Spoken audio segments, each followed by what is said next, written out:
بەرەو پێشبردننی کەشەی ئابووریە لە هەرێمی کوردستان و توانەدارکردنی بانکەکانە.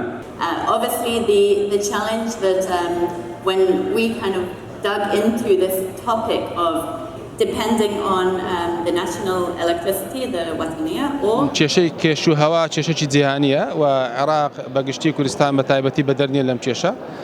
هەروەک پێشتر باسمان کرد سەرچاوەی ئاوی لە عێراق بەگشتی و لە هەرێمی کوردستان ئاوی ڕووبارەکان و ئاوی ژێرزەویە.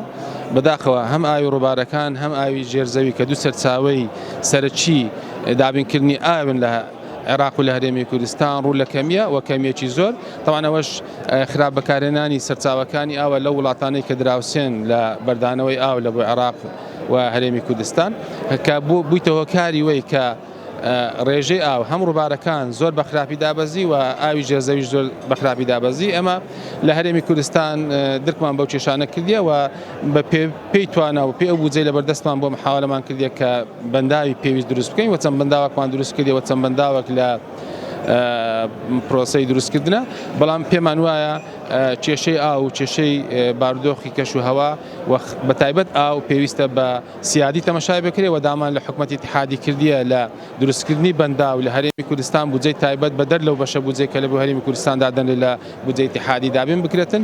چکە پێمان وایە ئەگەر لە هەرێمی کوردستان ئاسایشی ئاو بپارێزین دەبێتە مای خێر و بەرەکەت و پاراستنی ئاسایش ئاو لە هەموو عێراق.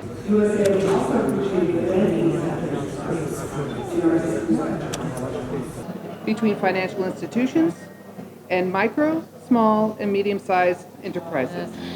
تعاون حتى نشجع على التمويل الأخضر بالنسبة لتمويل المناخ، إنه إحنا عملنا تعاون مع جهات تمويل خاصة بتمويل ودعم من منظمة الهجرة للأمم المتحدة لإعطاء قروض ل100 مستفيد في بغداد حتى يستفاد من الحصول على منظومات طاقة شمسية.